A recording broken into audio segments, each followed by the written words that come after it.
Cordial saludo, canal Que Lengua, Filosofía y Geopolítica Latinoamericana con visión holística e indigenista. Capítulo 14. Los problemas de la integración. En el capítulo anterior empezamos a explicar nuestro propósito de vincular la filosofía, la geopolítica y el pensamiento holístico e indigenista con los eventos de este momento histórico. Los humanos existimos en un mundo donde las cosas no están del todo claras, un mundo lleno de misterios. La holística plantea el manejo de un saber totalizante, no excluir de nuestra perspectiva ninguno de los conocimientos que surgen de la observación del universo, en especial los que corresponden a la faceta espiritual, mística y mágica que nos permitirían la comprensión de nuestro laberinto, al parecer sin salida. La propuesta que hacemos tiene como base principal la obra de Carlos Castaneda, Las enseñanzas de Don Juan, El camino del guerrero. El objetivo es ayudar a comprender los problemas de la sociedad, la economía y la política desde el análisis de los misterios que se evidencian en la mente humana, nuestra conciencia. Consideremos esto. En el aspecto económico y político, el planeta es dominado por los bloques de países: Estados Unidos, la Unión Europea, el Reino Unido y la Commonwealth, asociaciones que se produjeron en el transcurso de las épocas imperialistas del pasado, tras la llegada de los españoles a América, un tiempo en que no se había definido la actual organización social en estados, ni había una idea de justicia, moral ni ética como las tenemos hoy. El descubrimiento del oro americano por parte de los españoles marcó la orientación que tendría en lo sucesivo el desarrollo de la cultura. La riqueza robada a los pueblos indígenas alimentó el odio y las guerras que ya por entonces sufrían los europeos. Antes del saqueo de las riquezas indígenas americanas, la economía de los europeos consistía en la fisiocracia, la explotación de la naturaleza, la producción de comida en fincas y haciendas y el trabajo artesanal que se hacía con los subproductos de ese proceso. Después de la conquista y la colonia de América, con la abundancia de monedas de oro y plata, en Europa se desarrollaron el mercantilismo, las fuerzas del mercado, el poder de la burguesía. Con la revolución industrial se fortalecieron la minería, la producción, la comunicación, el transporte y el sector bancario, surgiendo el capitalismo. En nuestro capítulo 11 analizamos la influencia de la filosofía en este desarrollo con la orientación del positivismo kantiano, que rechazó las enseñanzas de la religión y propuso el enfoque exclusivo del conocimiento en la búsqueda de soluciones para las necesidades materiales. Con la Revolución Francesa se delimitó el pasado feudal y comenzó la era moderna. Por las ideas y luchas de Napoleón Bonaparte, la revolución llegó hasta América. El ejército español fue vencido y expulsado y nacieron las repúblicas sudamericanas, que no han podido unirse en un bloque de naciones. Hasta hace una década, los países europeos se caracterizaban por estar poblados solo por ciudadanos de la raza blanca. Era una población homogénea, lo cual confiere evidentes ventajas. A los países de Sudamérica les tocó otra suerte.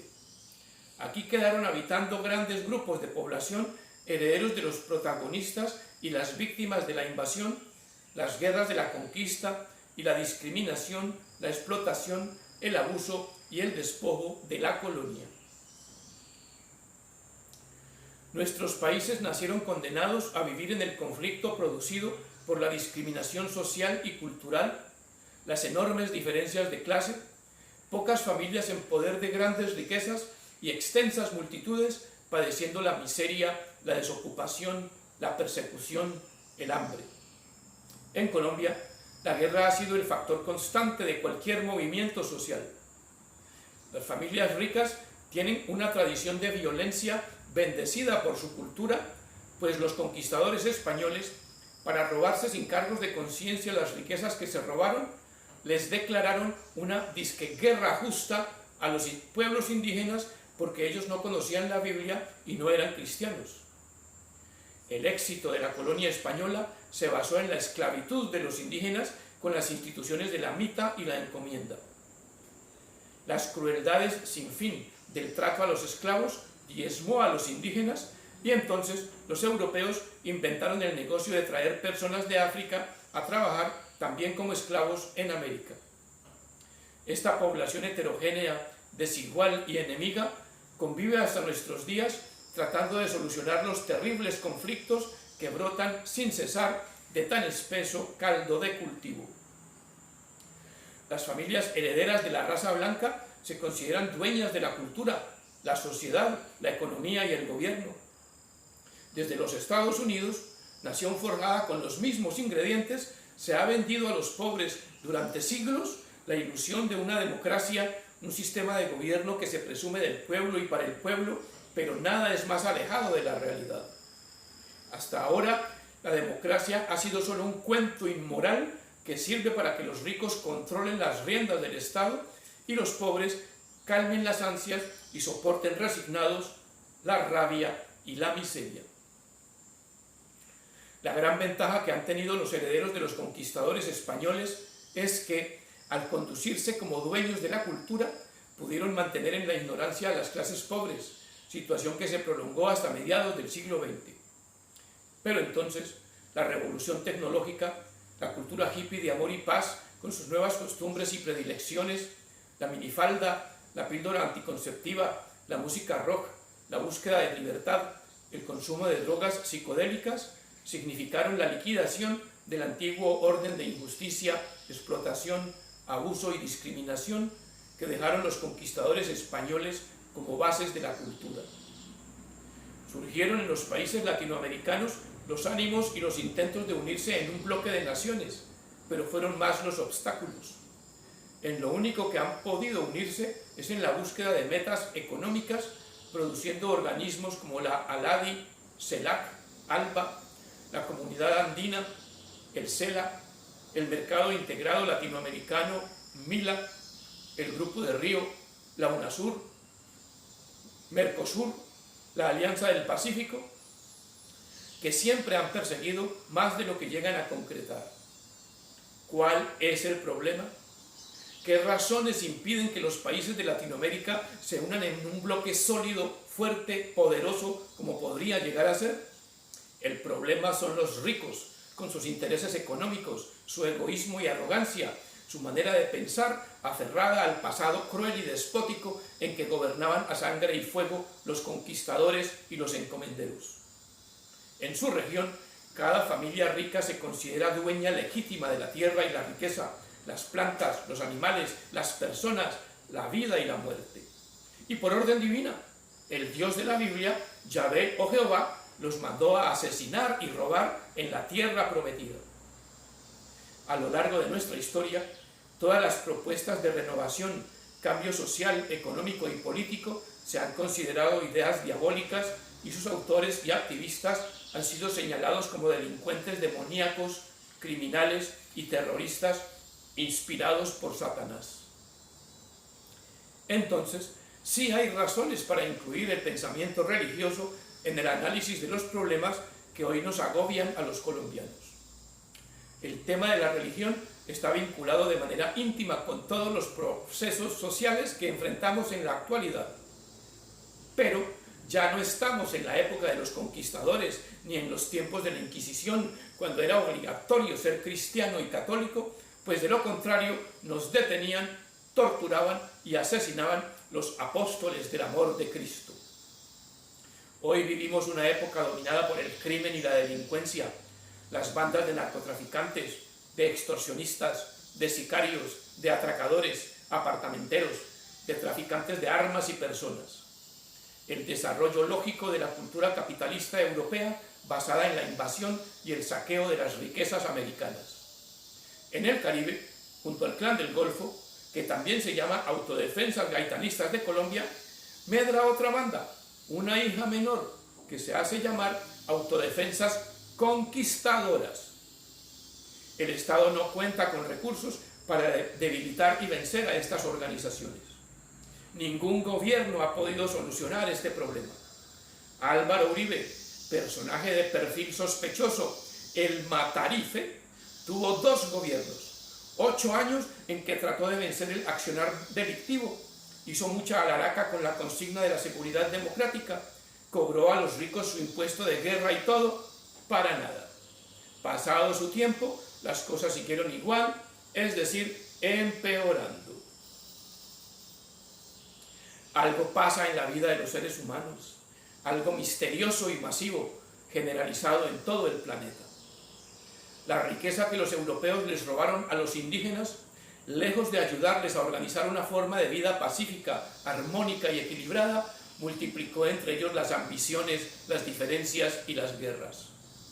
Las 2 guerras mundiales fueron la continuación de ese instinto imperialista y avasallante de dominar el mundo. En Latinoamérica, las familias ricas son conservadoras, repudian cualquier posibilidad de cambio social, detestan la idea de la reforma agraria, la distribución de la tierra entre los campesinos que la sepan trabajar. Fieles al orden de los encomenderos, los propietarios conservadores se consideran los reyes en su territorio, no aceptan competencia ni necesitan hablar de equidad. La posibilidad de la integración entre regiones o países les crispa los nervios.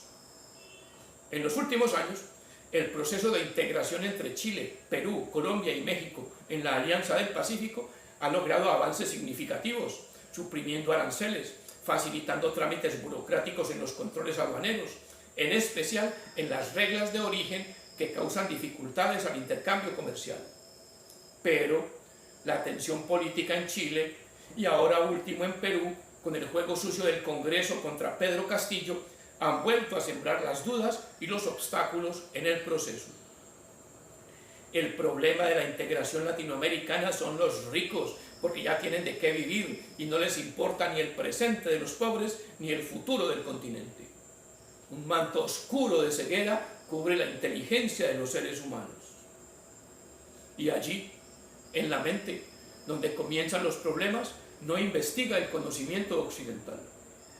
De acuerdo con la filosofía positivista, nos insisten en que si seguimos hablando de temas económicos, los recursos naturales, la producción, la oferta y la demanda, llegaremos a la solución. Y no es así. La realidad lo demuestra. Llevamos siglos hablando de lo mismo, la economía y el amor de Cristo, y nada se soluciona. Al contrario, ya enfrentamos los desastres del cambio climático y hoy, más que nunca, por abusar del ecosistema, la humanidad se acerca a su extinción. Van quedando pocas posibilidades de continuar adelante. Desde aquí, invitamos a considerar la filosofía holística, asumir la totalidad del conocimiento, incluidas las descripciones energéticas y espirituales de la existencia, las explicaciones del enredo humano que parten de elementos que no se pueden apreciar a simple vista. La vista humana es muy limitada. A nuestro alrededor se mueven cantidades de fuerzas que no vemos ni oímos en forma natural. Basta pensar en la luz infrarroja y ultravioleta, los rayos gamma, los ultrasonidos o las ondas de radio. Asimismo, alrededor de nuestro cuerpo físico, todos tenemos un gran campo energético, una burbuja de luz que es nuestra fuente de poder. No la percibimos a simple vista, pero allí está. Y junto a ese campo de energía cargamos a un depredador energético, una bestia de otra dimensión que se alimenta de nosotros y desde hace milenios, a partir del lenguaje, nos ha condenado a vivir como animales en este mundo material. Este es el misterio original que tratan de explicar algunas religiones. En el capítulo 13 hicimos una breve presentación de este tema. En los manuscritos de Nag Hammadi, documentos del cristianismo primitivo y de la religión gnóstica, les llaman los arcontes. En El lado activo del infinito, Carlos Castaneda los llama sombras de barro. Y cuando uno ve la energía y entiende esta explicación de don Juan Matus, le encuentra la relación que tiene con el planteamiento de William Burroughs acerca de que el lenguaje es un virus extraterrestre. Los lectores de Castaneda son muchos. Sus libros han sido bestsellers a escala mundial. No considero demasiada audacia traer estos temas a la discusión abierta de las redes sociales. El asunto es que resulta muy sospechoso que los seres humanos seamos inteligentes para unas cosas arduas como las matemáticas, la física, la ingeniería, la tecnología, y brutos para otras como la convivencia, el respeto a la vida, el análisis de la religión o la previsión del futuro. Toda la humanidad es dominada desde la mente, desde el lenguaje, por unas bestias predadoras llegadas de otra dimensión hace miles de años. Nos hacen creer que son dioses o demonios y que debemos temerles y respetarlos. Por eso, los ricos, con sus sentimientos de ambición y egoísmo, con sus creencias y convicciones pueriles, son el obstáculo para la realización del cambio que necesitamos en Colombia y Latinoamérica. En nuestro continente, las familias ricas sienten que lo tienen todo y no necesitan más que la obediencia, la mansedumbre y la estupidez de los pobres, sus trabajadores, la mano de obra. A ellos les basta suponer que el éxito y la felicidad reinan en Israel, Europa y los Estados Unidos. En el capítulo anterior también les hice esta pregunta: ¿qué función cumplen el cristianismo y la Iglesia Católica en una sociedad como la nuestra, caótica y criminal, sin principios ni valores, sin moral ni ética? Curas y pastores se suman al caos, violan sexualmente a los niños, se roban el dinero que les confían sus feligreses. A través de la historia han fomentado la discriminación, el odio y la violencia entre los colombianos. Solo funcionan como ayudantes del gobierno, papel que encaja a la perfección, pero con los gobiernos blancos, europeístas y capitalistas, lo que se llama la tradición. Los colombianos no solucionaremos este basurero moral que nos ahoga si apenas seguimos haciendo chismes sobre los casos particulares del problema, como los crímenes ocultos de Álvaro Uribe, la ignorancia y la agresividad de María Fernanda Cabal, la conducta mafiosa del fiscal Barbosa, el vandalismo y el ánimo terrorista de Polo Polo. Debemos aprender a enfocar la situación social y cultural, el contexto general, el panorama completo. Para darle forma estructural al cambio político, debemos cambiar la función de los templos cristianos y las iglesias católicas, lugares donde los ricos y su servidumbre se reúnen a reanimarse, exaltarse, llenarse de odio y sed de venganza contra el resto de la sociedad. En momentos históricos como el nuestro, otros pueblos han optado por la quema de las iglesias. Yo solo propongo que las ocupemos en colectivos de acción y las convirtamos en habitaciones para las familias que no tengan dónde vivir y en centros de estudio y locales productivos. Que se organicen allí grupos de personas cultas e interesadas en educar a los demás para estudiar la obra de Carlos Castaneda, los Vedas, el Mahabharata, la Cábala hebrea, la filosofía hermética, el I Ching, los textos que nos permitan ampliar y profundizar la comprensión espiritual del pueblo, y que sirvan como talleres y fábricas donde puedan trabajar y producir los grupos de emprendedores que no dispongan de plantas físicas donde hacerlo. Esos edificios, los templos e iglesias europeístas que solo han servido para alimentar la discriminación, el odio y la violencia entre los colombianos, se han construido con el esfuerzo y el dinero de la comunidad, o sea, que nos pertenecen, y podemos darles un uso más correcto, ético y saludable. Los curas y los pastores pueden irse a vivir en Jerusalén o el Vaticano. Por allá abunda la riqueza y nada les va a faltar. Hasta aquí el capítulo 14 de ¿Qué lengua, filosofía y geopolítica latinoamericana con visión holística e indigenista? Recuerden, queridos amigos, que la solución contra el dominio del predador es el silencio interno, la mente en blanco.